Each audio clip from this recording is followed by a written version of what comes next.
वालेकुम। उम्मीद है आप ठीक से होंगे, खैरियत से होंगे।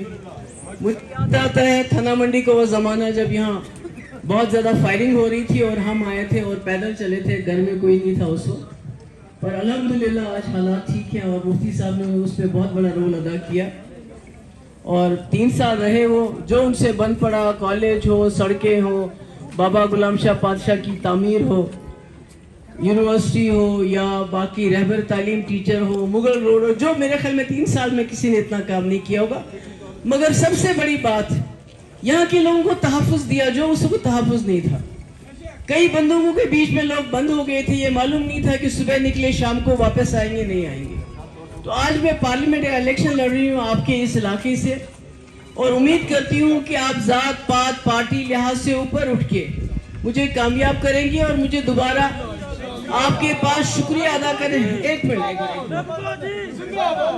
आपके पास शुक्रिया अदा करने का मौका देंगे, क्योंकि आज का इलेक्शन तार पोल बिजली के लिए नहीं है और आज का इलेक्शन है कि जो 2019 में यहाँ फैसला किया गया गैर आईनी गैर कानूनी, उसके बारे में लोग दिल्ली वालों को एक पैगाम दें कि ये जो आपने फैसला किया ये हमें मंजूर नहीं है, कबूल नहीं है।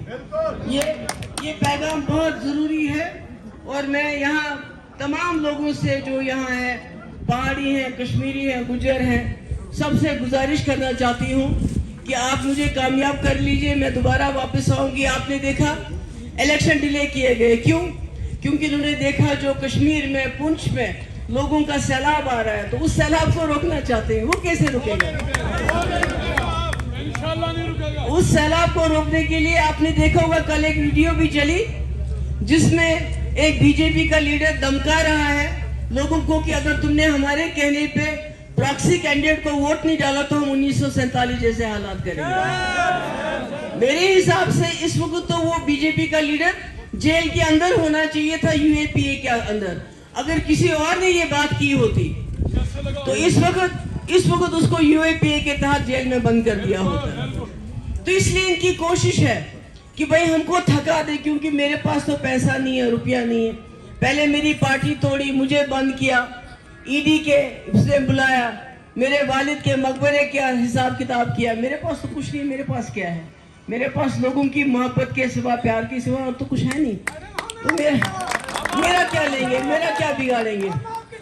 इसलिए इनकी कोशिश ये है कि मेरा जो आज वर्कर है, मैंने उसको कुछ नहीं दिया, वो अपनी जेब से तेल निकाल के मेरी चलाता है, कैंपेन चलाता है। तो इन्होंने इसको भी लंबा कर दिया और ये सोचते हैं कि इस वक्त में हम लोगों को धमकाएंगे, डराएंगे और उनसे वोट लेंगे। मेरे ख्याल में वोट जो है लोगों का हक है, वो किसको डालते हैं किसको नहीं डालते हैं ये उनका फैसला होना चाहिए। वो किसी जमात का फैसला नहीं होना चाहिए, वो किसी धमकी की वजह से नहीं होना चाहिए। तो मेरी आप सबसे गुजारिश है, इंशाल्लाह मैं कामयाब हो जाऊंगी।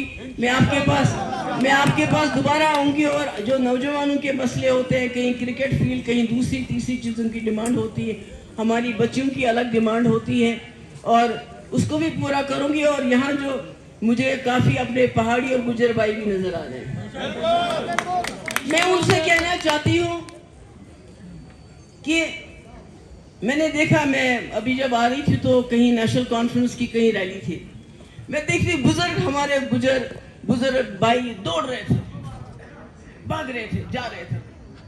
ये सोच नहीं रहे थे कि अभी 1 महीना पहले उनके लीडरों ने गुजरों के बारे में क्या कहा। पता नहीं याद होगा आपको क्या क्या कहा उन्होंने, वो मैं दोहराना नहीं चाहती। मगर आज उन्होंने गुज्जर लीडर को आगे कर दिया। क्यों? उनको पता था कि अगर हम गुज्जर लीडर नहीं लाएंगे तो लोग पत्थर मारेंगे, बोलेंगे तुमने हमको गाली दी, तुमने हमारी गैरत को ललकारा।